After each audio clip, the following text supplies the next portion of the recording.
ગાંધીનગર ખાતે મત્સ્ય ઉદ્યોગ મંત્રી રાઘવજી પટેલ સાથે ધારાસભ્ય ભગવાન બારડ અને સ્થાનિક માછીમાર આગેવાનોએ પડતર પ્રશ્નો અંગે બેઠક યોજી હતી। બેઠકમાં મત્સ્ય ઉદ્યોગ કમિશનર સંદીપ કુમાર, કિશોરભાઈ કુહાડા સહિત સ્થાનિક આગેવાનો પણ ઉપસ્થિત રહ્યા હતા।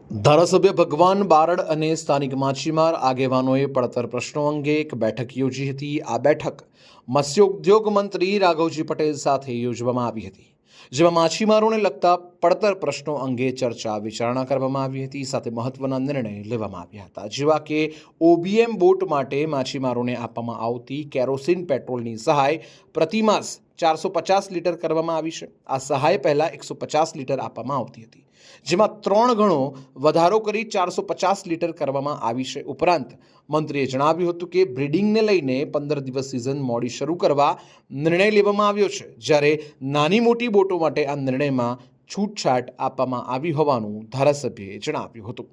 આજ મંગળવારના રાઘવજીભાઈ પટેલ મંત્રીશ્રીના અધ્યક્ષસ્થાને એક મિટિંગ રાખવામાં આવી હતી। એની અંદર અહીંયા ગીર સોમનાથ જિલ્લાના માઢવાડ, વેરાવળ, સુદ્રાપાડા, હીરાકોટ, ધામડેજ, માંગરોળ, અલગ અલગ નાના જે ફિશરમેનો જ્યાં છે એના તમામ પ્રતિનિધિઓ પણ હાજર હતા ને એમના જે અમુક મુદ્દાઓ હતા એ મુદ્દાઓની પર રજૂઆતો ત્યાં થઈ છે।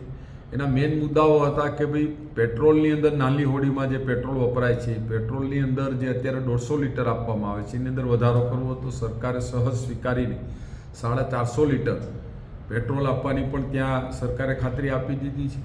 એ રીતે એમને 15 દિવસ સિઝન પહેલાં 15 દિવસ પહેલાં નાની હોડીવાળાને ફિશિંગ કરવા માટેની પરમિશન આપવી જોઈએ, એના માટે પણ સરકારે પોઝિટિવ વાત સ્વીકારી છે અને એ પણ પ્રક્રિયાની અંદર આજકાલમાં આદેશ થઈ આવશે। બીજી નાની ઘણી બધી એની પ્રશ્નો હતા, એ મોટાભાગના પ્રશ્નોનું પણ ત્યાં નિરાકરણ કરવામાં આવ્યું છે।